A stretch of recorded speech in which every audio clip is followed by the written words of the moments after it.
So yesterday we were looking at what is the brain,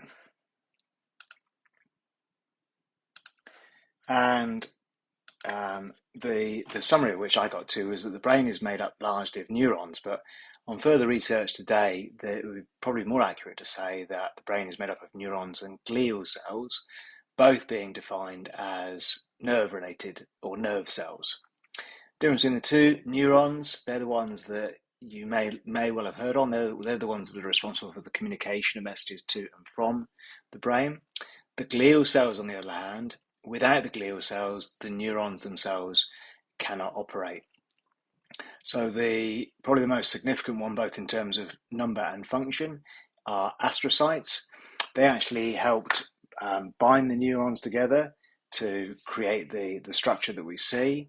They help to take the nutrients out of the blood supply that the brain needs, glucose predominantly.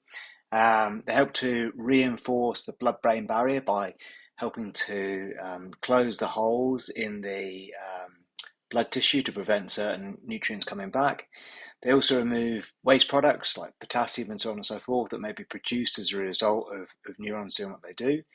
And interestingly, they have been found to communicate with neurons, and therefore there's a possibility that they themselves, the astrocytes, may also be possibly involved in the neural communication process. There are two other types of glial cells. Probably well, in terms of importance, who am I to say? But we then have microglia. Microglia is the brain's own immune system. So the microglia just operate through the brain to remove any dead cells or injured cells that it may find. And then we have the one which has the name which I always get tripped up on, oligodendrocytes. Swish. And they're the ones that they provide the myelin sheath to the neurons. Now, the myelin sheath is often described as a piece of insulation that goes around like a copper wire, and with that insulation, the signal can move much more quickly than it can if the myelin sheath isn't there. So that's the role of the oligodendrocytes. But it is also worth considering what happens if somebody experiences a traumatic brain injury, maybe a stroke, for example. If that happens, part of the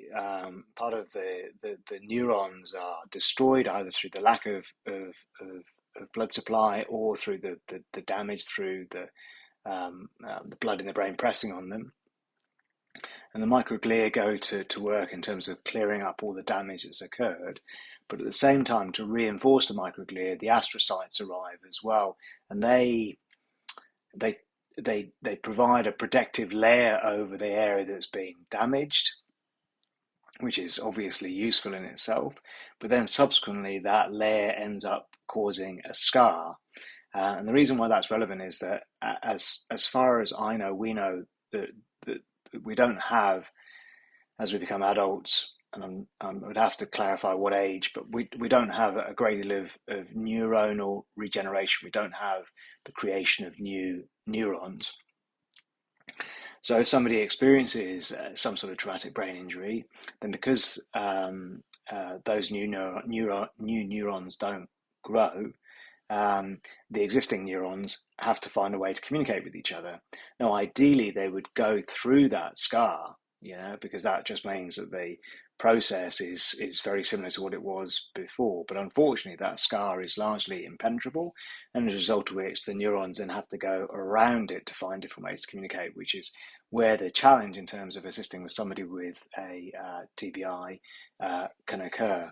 However, the really positive thing is that research currently is looking into, and I believe the term is axonal regeneration, where they're looking at ways to potentially dissolve that scar or to find maps to assist the neurons to get through it. So a very exciting space, because if that was the case, then the current motors, which is neural plasticity, helping the nerves to find a way around the scar, may change based on that, and the entire rehabilitation process may become quicker and more effective. With regards to that, we shall see. That's my research for today.